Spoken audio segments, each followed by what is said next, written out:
Recording H46, and good morning. I have all of my Christmas presents piled on top of my microphone here, and therefore I can go right to work and forget about that. A long time has passed since a long time has passed since I have seen grains, and I thought it might be nice this morning to simply pick up a few charts on grains and take them as they are and discuss them. That's exactly what you have to do in actual practice. That's what I have to do in actual practice. Volumes, we do away, we level out, we average out these natural increases and decreases.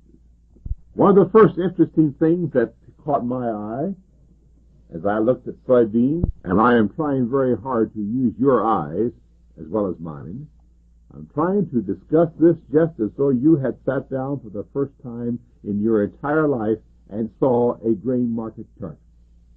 What is the first thing you would see? Well, I have before me both a figure chart and a vertical. I see, starting with June over here at point number 1, a tremendous volume in soybeans. The next thing I did was look at my figure chart, and I found out that something appeared there which was rather unusual. In a very short level on the vertical, we formed a rather extensive count on the 1 point. That's interesting. Now, in this case, it meant something. It meant a rally, about an 8-point rally. But you'll find that very often, when you do get a large figure chart formation on a very short basis of vertical line chart action, that you have an important move coming. Why? Because it's activity, it's bouncing. Whatever they are going to do, they're doing fast. It's organized effort. It's an effort having been expressed. Hang on to those words, effort being expressed, because it's one of the most important series of words you can use in the stock market. When an effort has been expressed, you're going to have the effect of that effort. Now note here at point number 2 on our vertical, and also point 2 on our figure chart, we have gone up the total of the 9 points on the 56 line for a move to 265. And upon reaching 265, we had an increase in volume, and that would be a buying climax. Now, again, something else has come up. I don't know when you're going to see this type of action again on the chart, but you'll see it. And therefore, the more we know about it, the more we'll be able to profit from it when we do see it. In other words, at point number 2, we had less volume than point number 1, and still I'd call it a buying climax. Of course it is. Point number 1 was on a downward move. Now, at the end of point number 1, down around 255 3/4, we started upward. As it went up, the volume got greater, and I shall draw an arrow to show it. In other words, we're going to use the volume only on that rally as our indication of a buying climax. We're not going to compare the volume at point number 2 with the volume at point number 1, because they are two different things. Here we had a rally of 9 points, and at the top of that rally, or as that rally progressed, we had a climactic action. And later on, we had a secondary test at point number 3. Now, what else has happened? Some very interesting things. Again, I don't know when you're going to see action like this, but you will. Note the action from 2 to 4. We lost all of the gain, and still we had not had a secondary test.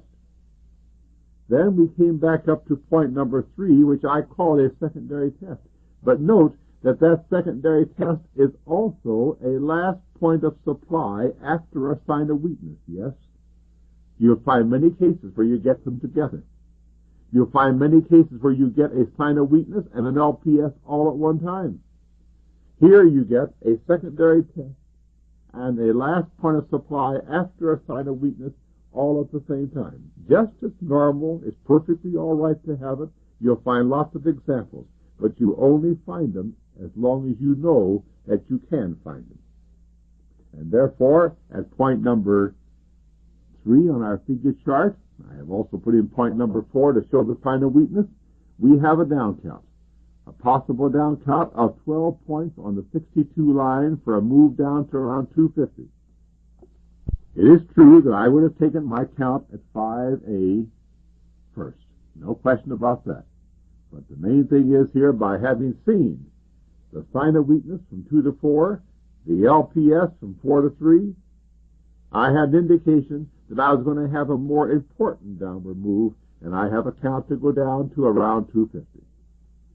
Now you will note that I have flagged the count between 253 and 250. From that point forward, we had an orderly and positive downward trend. And I wished, in fact, maybe I will. Let me try something.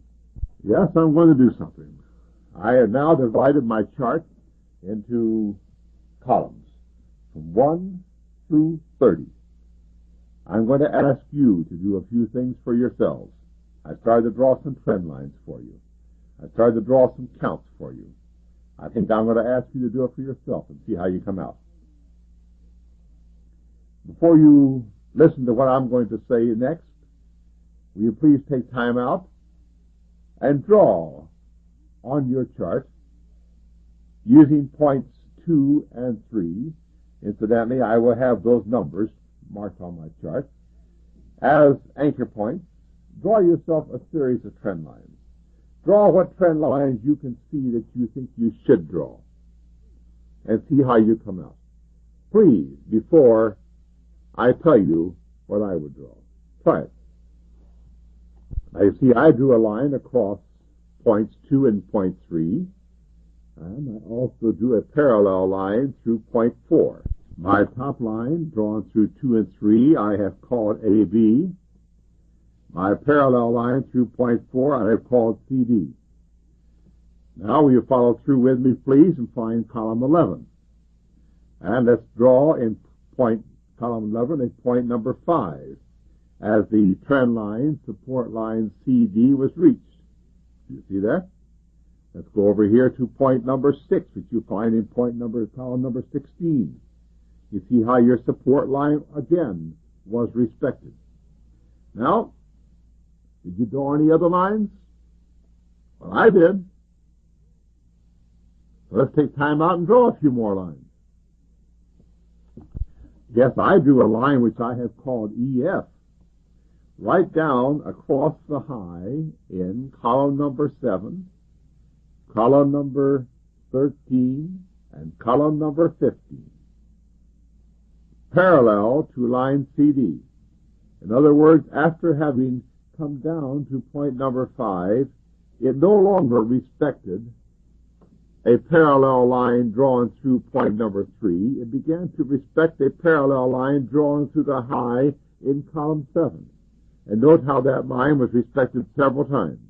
Finally, over in column number 17 and 18, that line EF was penetrated, and we have come to the end of our trend. But in the meantime, the trends were worthwhile, weren't they? Only if we used them.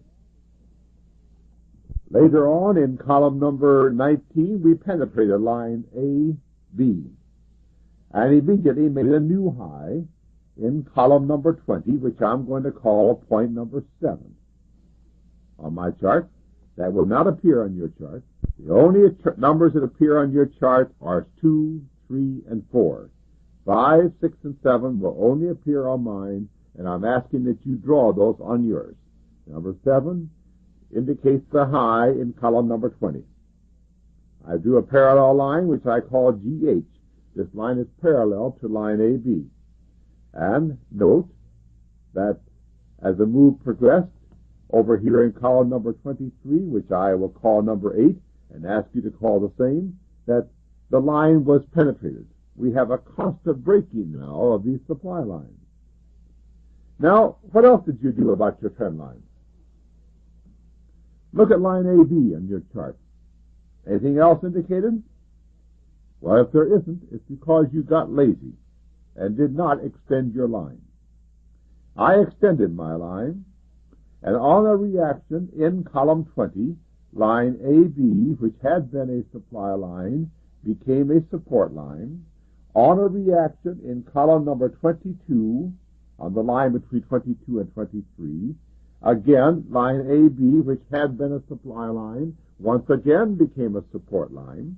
And on the low in column number 25, line AB once again became a support line, and only because I knew enough to extend my line. Did you? If you didn't, I've done you a favor. I can stop right now, and I think you've gotten your value. Because until you learn to extend those lines, my friends, you haven't got it. Until you learn to extend those lines, my friends, you haven't got it. You must do it. Because the most important indications of all will come when you start doing so. All right, now, going back to our figure chart again. We have some interesting things, haven't we? Now, you'll find on your figure chart a point which corresponds to point number 6 on your vertical. And that will be between the S and the O on your figure chart, September and October, low of 48. Now, to move over to the right there, let's put a 6A on your figure chart just below the 47, the extreme low hit there in the month of October. Please do that. Now know what you've got. Again, a rather wide formation, haven't you?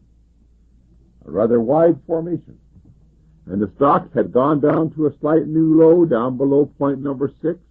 There was a minor spring there, and you turned upward. What should you do about it? Well, I'll tell you what I would do. I'd buy it. You've got to buy it. Sure, it didn't go very far, but you've got to buy it. You can't wait till you know. You've got to go in and buy it right then and there. In fact, you've got to buy it on the spring. And then if it starts to go, fine. If it doesn't start to go, no. Get out of it. But you can't wait till the move is on its way to find out. One of the biggest problems we all have is the fact we've got to have ironclad evidence. There's no risk involved. It's going to go up. We have a written guarantee that we can't take any loss. We've got to have perfection, my friend. You're not going to get it. Make up your mind. You're going to always have a risk, but always have a calculated risk. You know just exactly where you stand. You know how much of a risk you have. But of all the problems that I see walk into our office that you have, and I have, now tap myself on my bald head, that I have too, of all the problems is the fact that we want perfection and you're not going to get it. Just this morning I had a visitor in my office, and he went through some of the trades that he had recently been making. You know, there wasn't positive proof in any one of them that he'd make money. He had a risk in every one. In some cases, in fact, many cases, he went with a stock. He wasn't trying to catch bottoms. He was trying to catch moves. And I'll say that he perhaps had gone with stocks more than he did buying stocks down low. But he had bought them when he saw the move coming, and he went with it and took his calculated risk. All right, at point number 6A, you will have a calculated risk. Go into it. And I think I will draw 6A. In fact, draw 6A on your vertical on the line between columns 18 and 19. It's an important point. Now what happens? You go up. You break through your trend line AB. Everything looks rosy. Where are you going to go? Oh, looky on the 50 line, the count 10 points. Or is it? I would say no. I would say the count guide tells me to take my most conservative count first. And my most conservative count is not on the 50 line. My count is on the 47 line. The low point. The spring. That's my LPS. I have a count there across there of 6 points that says 53. But unless I believe the count guide, unless I follow the count guide, I'll sit there and say, look at that 10-point move up to 260 coming, therefore I can write it. And I'd have sat there and stuck my thumb at 253 and lost my profit. Now, when you get to 253, we've already drawn the number 7 in column 20. We have fulfilled our first count.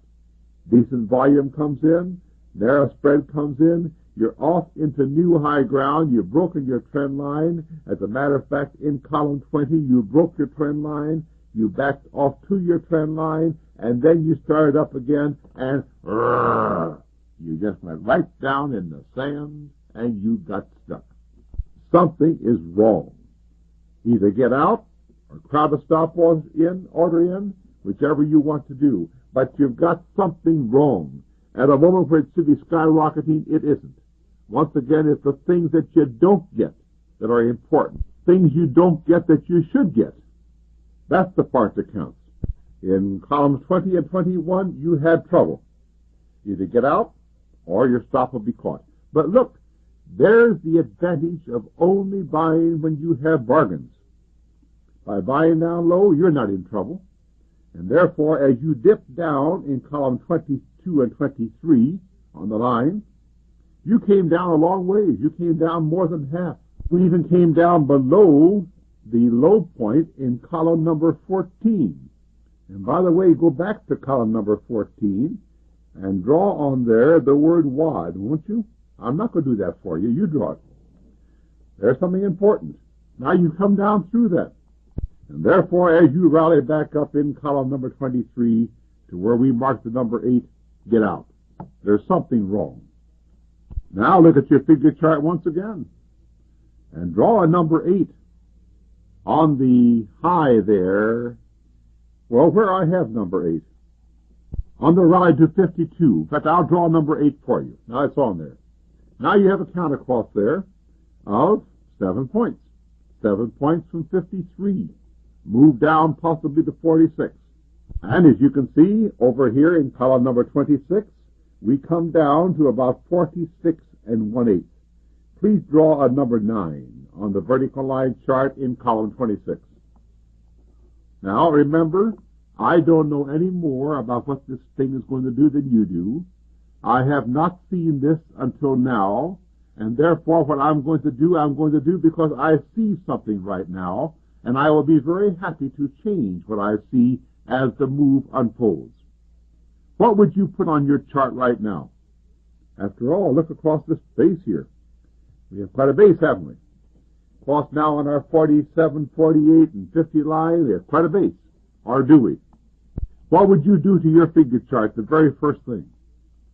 Well, I would go back to find the letter N on your figure chart, and I would go right to the left of the letter N, and I would draw an arrow pointing up to indicate one of our usual mountains. I think that there's a mountain between number 9 and number 6 formed by number 7. Point the arrow right up to number 7. I would have a warning not to jump across from 9 to include section, the area of 6 and 6A, unless the market tells me to do so, because we went through very definite distribution. You see, when you mark those on your chart, they're there.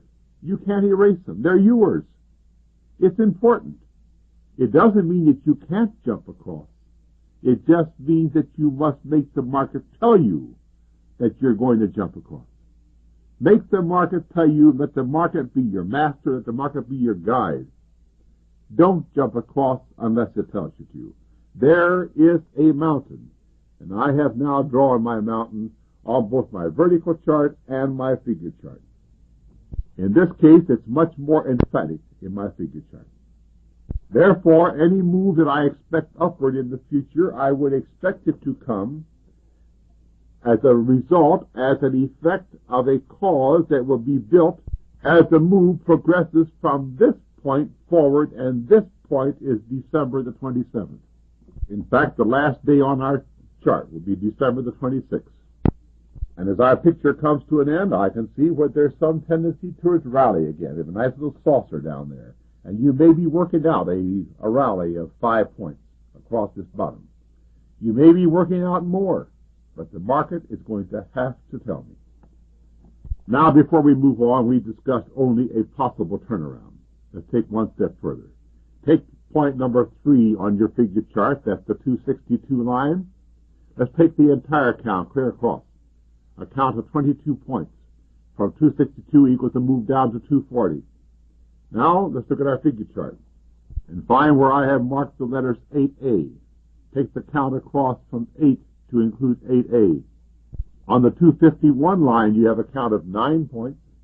9 from 251 says 242, so there could be a possible count down between 240 and 242.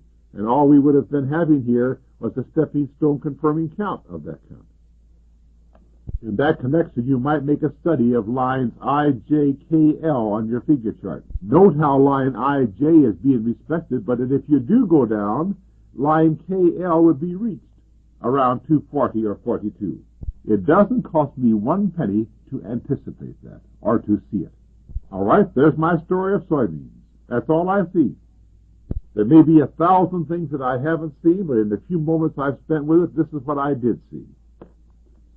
From this point forward, I don't believe soybeans could move without my being forewarned and my seeing it. And I fully intend to watch it.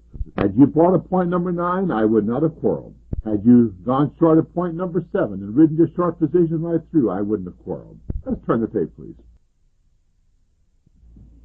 Now, once again, to summarize my picture on soybeans, when I came to the end of my discussion, I had a confusing picture. Remember that just because I chose the morning of December the 27th to have a discussion, there's no reason why I must have an answer. My answer will come whenever it gets good and ready. Our next discussion is going to be of corn. Why? Well, because corn's moved. And moved nicely.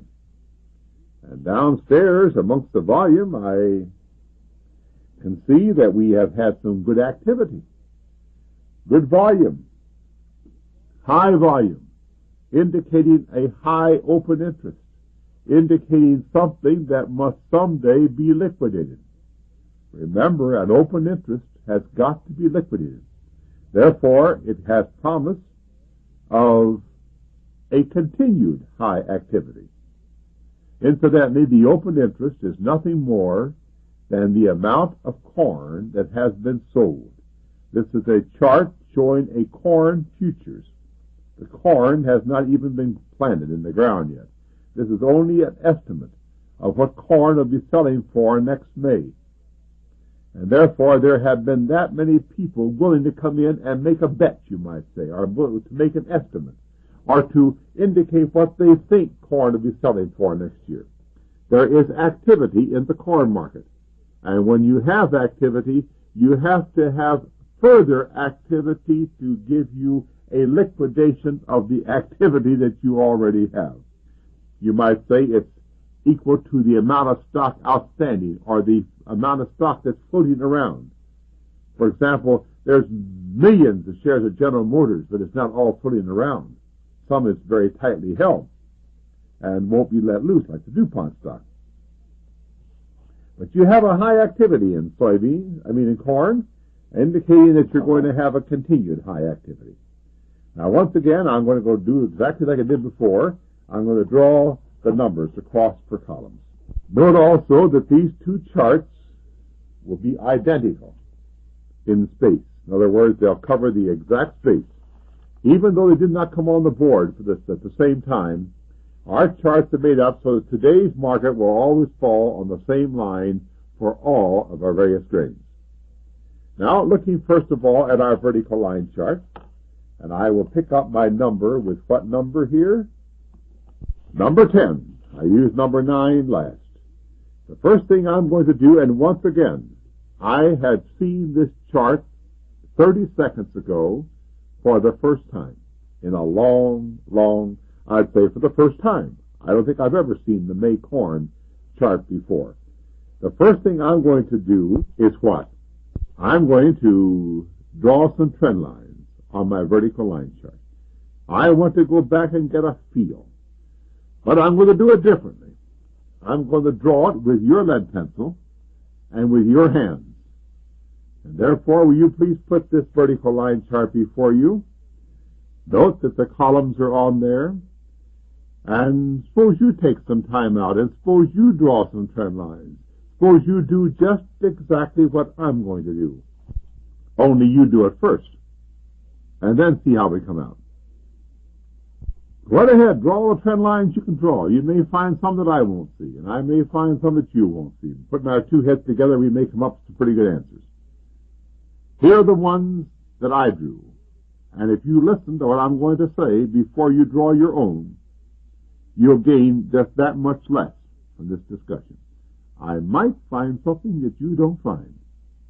So why don't you draw yours first? I'm going to find the low in column number 10 and mark a number 10. The low on the line between columns 18 and 19 and draw a number 11. There is a very definite series of two clearly defined support points. And I'm going to draw a dotted line across those 2 points, indicating that I have an example of the reverse use of trend lines.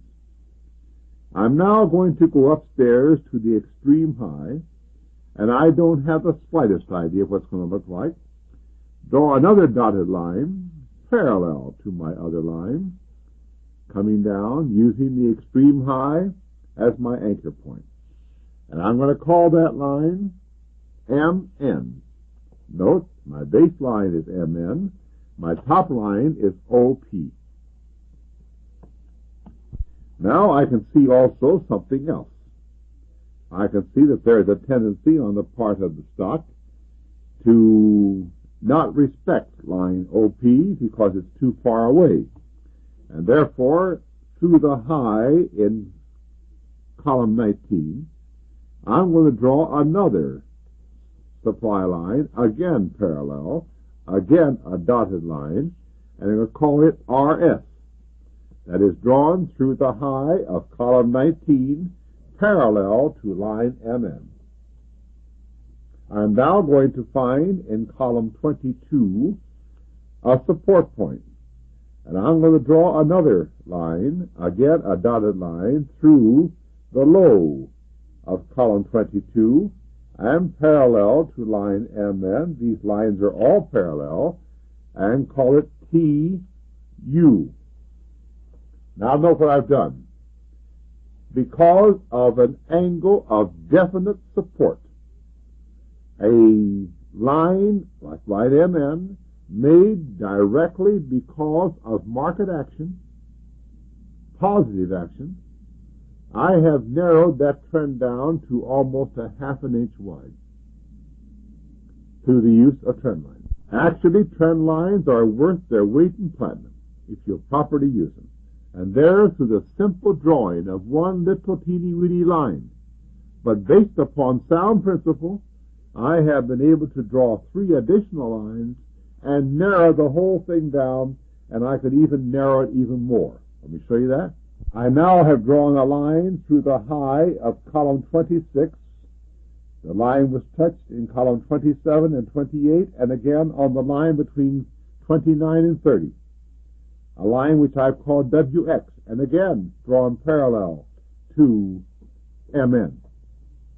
Now I've gone down to the low in column 27 and draw another parallel line, which I've called YZ, parallel to line MN, through the low of column 27, and note that in column 29 it touched. Now, my trend line is down to maybe hardly over a quarter of an inch wide. Oh boy. I am just simply tightening this thing up because somewhere along the line I'm going to leave that trend. And the leaving of that trend may or may not mean anything. It may mean a great deal. How do I know? I will only know by a study of how it leaves that trend.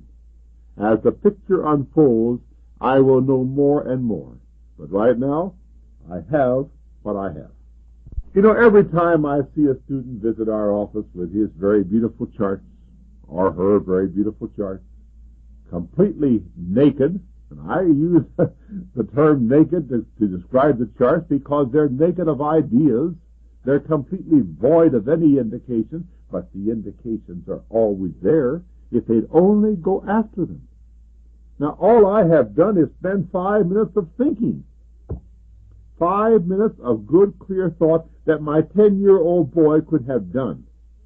Only someone has got to do it. Someone has got to take their pencil in their hand and draw the line. I can't do it for you. You've got to do it. Now, Let's go back just a moment on this one chart.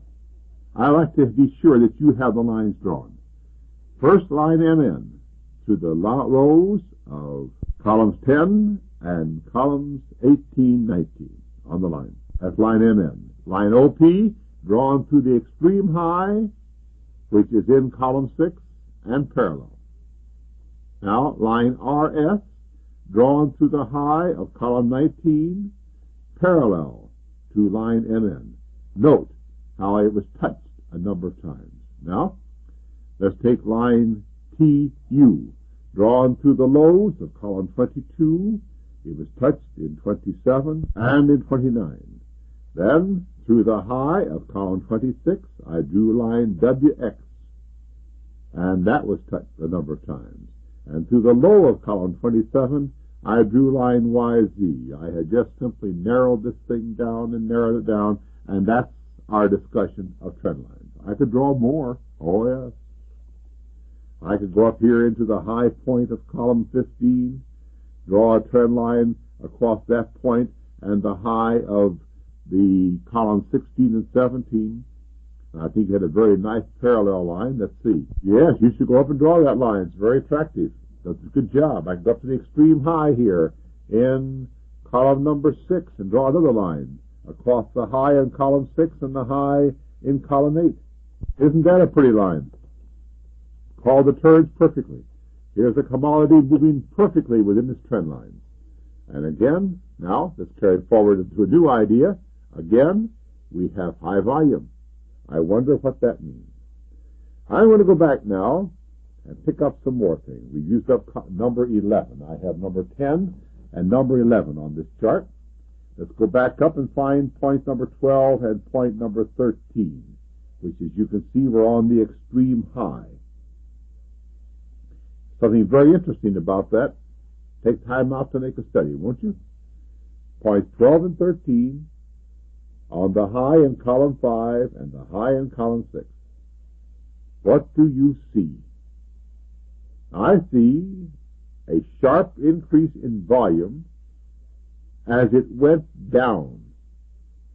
First of all, you had a sharp increase in volume as it went up. It had a very definite shortening of the thrust as it went up. And as the volume remained strong, it turned around and had the biggest spread of all on the downside, and the volume was equal to all the other volumes within a few thousand. Volume on the downside. That's good. The stock continues on down to point number 10. I would not call that a very good climax, would you? I couldn't. It comes on down then until you get into column number 15, and something happened there. And I'm going to put the word WOD on my chart. It will not be on your chart. I don't know what that means. You better draw it, especially if you want to keep this chart active for a while. Might be interesting later on. I do know that there's something came into our picture on that particular period, around the 120 mark, that is important. And I don't have the slightest idea whether we will ever see anything of it or what we will see. All I know is that it's there, and I have got to make a notation as of now, and if I don't, I am just wasting my time and yours. I don't mind wasting mine, but you should get mad if I waste yours. Now, we come on down to point number in column number 18, where we have already drawn a number 11. And there's some very interesting things happen there. Go downstairs at point number 11 and draw a number 11A just above that 1 days of volume. There, I didn't put it there. You didn't put it there. It's there. Let's accept it. We believe in the law of cause and effect. There is a portion of a cause at that point. And therefore, for us to understand any effect that we're going to get in the future, we must first understand that cause. Now note also that you did not go down to an important support line, if you do the trend lines I was talking about, to the highs of column 15 and the high of column 16 and 17. with a parallel line through the low of column 16, you'll find it did not go down to its support line, indicating a rally. Let's turn next door to column number 19. Wonder what that means. I don't have the slightest idea. Not the slightest. But it might mean something. Therefore, again, the word WAD. And therefore, as I see subject connection, I can go back and count up the WADs. I can just do like Uncle Tom's Cabin. I can step from WAD to WAD and hope to find an answer. All right. That action in column number 19 was rather interesting because it showed a high volume on the upside. However, that volume petered out very easily in column 21, and I think all we've had is an abortive rally, which didn't carry very far in the downward trend. And then we keep on coming down, and as we go down, I see something very interesting, and I'm going to draw an arrow. My arrow I will leave on your chart. It extends from column 22 through column 27. And shows the constant increase in volume as the commodity went on down to a new low. Very interesting. Because since that time and for the next few days, we've had a decrease in volume, which I'm also going to indicate by an arrow. What it means, I don't know. But I'm trying to find out what it means. So for that purpose, let's now turn to our figure chart and get acquainted with that. You will note that I'm going to use a half-point chart in this case. I might at some point refer to a one-point chart also. But why do I use a half-point now where I use a one-point in the case of soybeans? Well, first of all, soybeans sells for twice the price of corn. Secondly, I find that corn is on the move where soybeans have been pretty well standing still. But I note also that during recent weeks, beginning with column 22 on our vertical, that corn has had a very narrow formation. Going down, yes, but not with wide swings. I like to use a half-point chart at times like that. And then one further reason, I glanced at both the 1 point and the half point, and I think you will agree that a glance on your part, you will find that the half point is giving a better picture, a better indication, a clear-cut outline of what corn is doing. Now, first of all, note that I have on my figure chart the half point, line AA, BB, and CC, BD. I also have a new line, EE, FF, which shows that your commodity has had a tendency not to go down, at least for the moment, to lines CCDD, and has been respecting a higher line. Now let's find some counts. Will you please find points 12A and 13A on your vertical? And I have the same points indicated on our figure chart. I think you'd agree that this would be a complete phase on our vertical, and the phase of distribution, as we all know. Now, looking at our figure chart, we find that we have a count of 10, 15, 22 points, 22 half points, or 11 full points. I have not made this count until now. I have 11 full points from the 127 and a half point, or moved down to 16, 116 and one half. Now, the reason I took a moment out to tell you that I had not made this count before is because I want to indicate the confidence I have in the count guide. Why? To brag? No, I don't need that. To help you to get the same confidence. Until you can sit there and say, that count is going to work out in most cases, and assume it does, believe me, you haven't got the count guide. That's exactly what I did. Now at point number 14 over to point number 15 on our figure chart, we have a count of 15 half points, or 7 1/2 whole points, taken from 121 1/2 for a move to 114, or perhaps 112 1/2. And at point number 60 in the figure chart, we have a count on the 117 line for a move, again, confirming 112 1/2. I perhaps will not have room to include a 1-point chart, but I will tell you that the 1-point chart in this case did not give nearly the count that the half-point chart did. Up to the present moment, our low on May corn has been 112 3/4. And as you can see, we are still in a downward trend. But there are some things that we should at least pay attention to.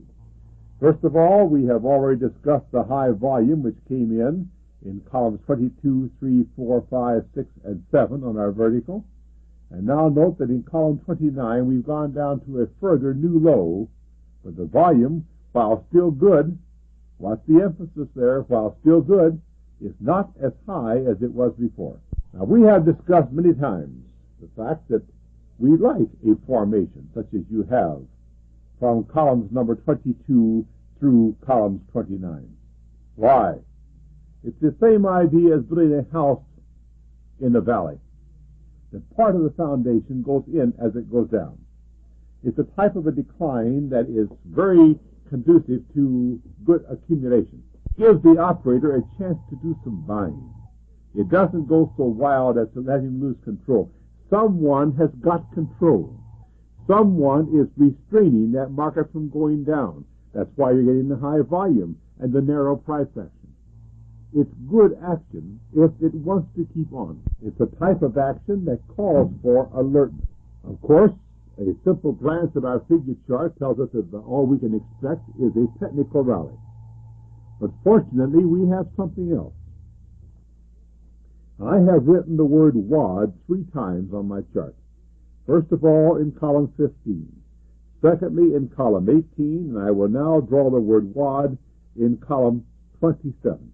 I do not have the slightest idea of what that will mean, but I do know that I must have it there, because volume action came in at that point, demand was present at that point. It may be that supply overcame the demand and wiped it out completely. I don't know, but it was there, and I want to be sure that I am alert to find out what happens at that point if the market on corn ever gets back into that area again, either by going up and coming down to that point or going down and coming back up to that point. It's an important point for me to watch in the future, and I have got my chart marked very plainly in big black paint so I won't miss it. But they're interesting studies, aren't they? Here we are up to date on 2 very important grains. To think, earlier this year, soybeans was bouncing all over the room. You couldn't keep your chart on the wall of your room. Now soybeans does nothing but look at corn. And I got one very good clue by the size of the volume on corn. That tells me that you have a high open interest. That tells me you have a high active interest. That tells me it's worthy of my watching. And I watch it. Supposing that we do stop going down here, and supposing that we do rally, let's say back up to, the 117 zone, and supposing that we do then come down and meet support around the 115 or 114 area, where that one WAD in column number 27 is located. Be interesting, right? Or suppose you come down and meet support at 116, where the WAD at point number 11 back in column 18 was located. Those things can all become important. Now, may I suggest that you take your 1/2 point figure chart and use dots and begin to project just the type of action you would see happen if one of those 2 things were going to happen. In other words, to go up here and then come down and meet support where a WAD is. Put dots in, project your thinking, and then let the picture unfold. See how close you come to it. I think you'll enjoy doing it. In the meantime, it's time for me to say goodbye. Goodbye.